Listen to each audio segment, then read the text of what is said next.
Hey everybody, it's your boy, your guy, your man, Daunter. I'm a Pokemon YouTuber related. I talk a lot about Pokemon cards on this channel, and nowadays it's getting harder and harder to find them at a reasonable price, so I'm raising the statement. How to collect Pokemon cards in 2025. This is going to be a series that's much like a news series, but instead of just being the same thing that everybody else does, where they just look at cards and go, yep, this card went down, so you should buy this one, I'm going to actually tell you why you should buy some of these cards. And I'll be going through the 3 most recent, set releases, and just adding one additional card at the end that I think is pretty cool that you should consider to collect, for a relatively reasonable price. Now, I was planning on making the cards under $20, under $30, but actually there's a lot of cards that you can still pick up in this day and age that are under $5, so I'm going to try to aim more towards that angle. So, from our newest Japanese set, we see the release of Black Bolt and White Flare. Now, these cards are still very, very new, and people are still getting their hands on them and whatnot.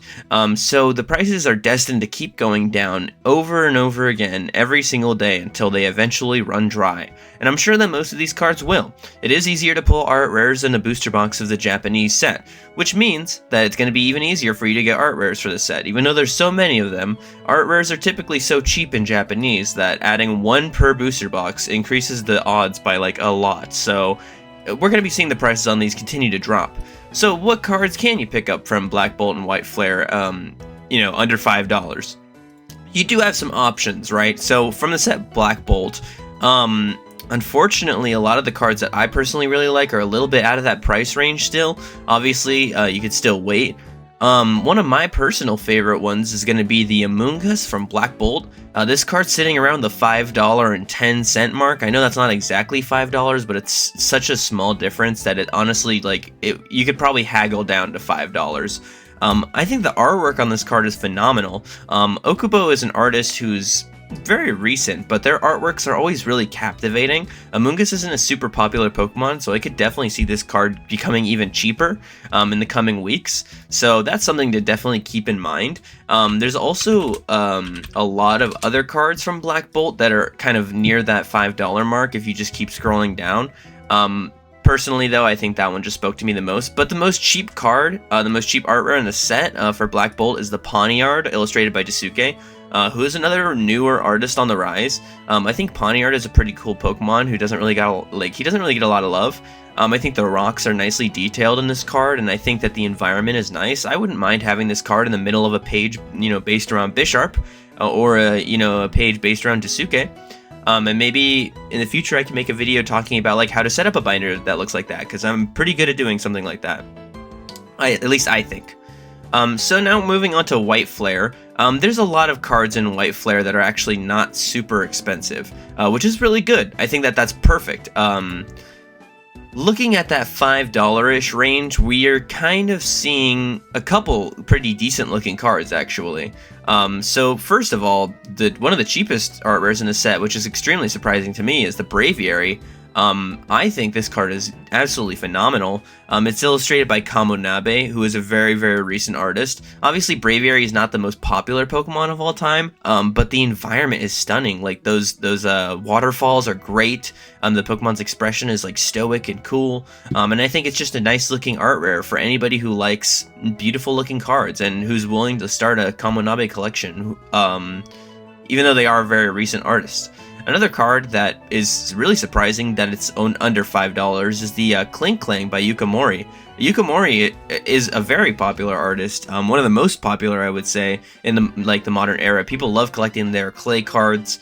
I think that this card is pretty cute. Obviously, just like Braviary, Klinklang's a not super popular Pokemon, but really for $5, you really can't beat it. It says the lowest listing here is $2.30 with $1.31 shipping, so that's, what, $4? It's even less, right? So, yeah, you could pick up this really cool-looking Klinklang art rare by a very popular artist for under $5, which is great. Moving on to the next most recent set, Destined Rivals. Now we're moving into English, so if you didn't really care about Japanese. Now, Destined Rivals prices, I think, are still adjusting since it's such a recent set, and I know a lot of people are having a lot of trouble finding it. me included. I'm having a lot of trouble finding it. A lot of the art rares are really expensive in this set, surprisingly enough. Even the full arts are pretty expensive too. In that $5 range, you're looking at like the Zamazenta. Actually, it's around the $5.60 mark. Which is surprising to me, because I feel like the Zamazenta is probably one of the better art rares in the set. Obviously, it's not a Team Rocket Pokemon, so it's not super popular. But Zamazenta, man, I love that card. It's by Takumi Wada. I feel like Takumi Wada is an artist on the rise. Very, very beautiful looking illustrations. They have a lot of different cards that have like these fantastically detailed, almost realistic, but very, very stylized illustrations. And they're a Legend of Zelda artist, so, you know, I gotta give him props for that. I think that that's really cool, and I'm really a fan of that card. I think Zamazenta is a cool Pokemon, very underrated legendary from Sword and Shield. So, you know, I think that that card's definitely on the table. Another one that's on the table, I would say, would be, you know, the Team Rocket's Crobat Full Art. I really like Crobat as a Pokemon. Obviously, it's one of the 3D illustrated cards, so I can't speak on the artist too much, especially since it's such a small picture. It looks like it's 5-band graphics, yeah.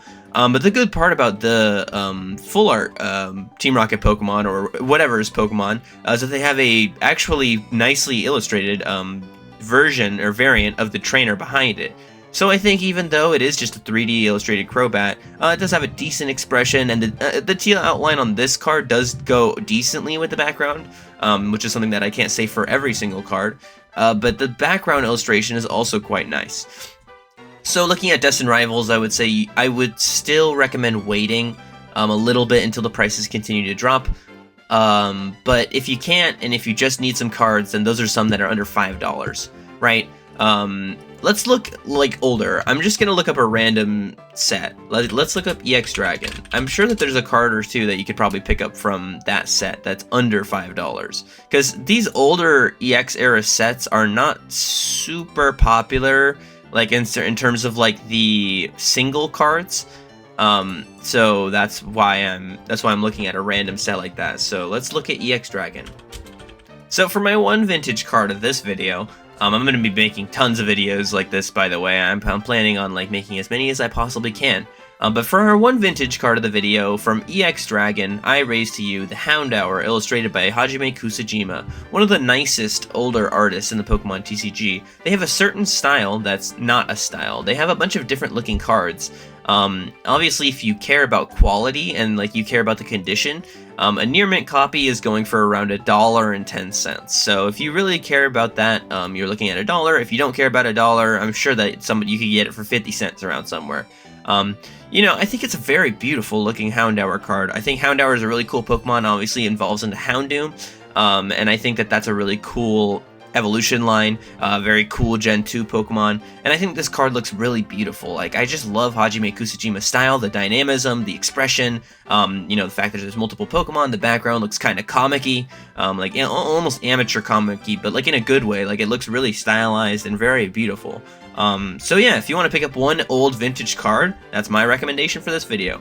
Now, that is what to collect in 2025, episode 1. So if you guys want to see what to collect in 2025 episode 2, let me know, and I will definitely produce it, because I want to make something for this channel, and I haven't been able to make something for this channel for so long, because I've been thinking, what series do I even make? Like, what can I, you know, innovate? How can I innovate in the space? I want to make something that's not made commonly by other people. Now, news-related, market-related prices are something that is commonly talked about by people. However, I think my unique spin on it, by being more artist-centric, definitely would help, you know, mitigate that kind of sameness that you see from other Pokemon card YouTubers who just pump out the same thing over and over again. Obviously, since I'm somebody who cares more about the artwork, I'm gonna pick out something that's quality for you, you know, the viewer. I'm gonna pick out something that looks nice, looks decent, not something that you're gonna throw away, put on a shelf to sit for hours and years and days, you know. And that's the thing, is like, in this market there are still a lot of cards that you can pick up for that price, reasonable price, under $5. So yeah, just join me on this quest, and I hope you guys have a fantastic day. I will see you in the next time. Bye.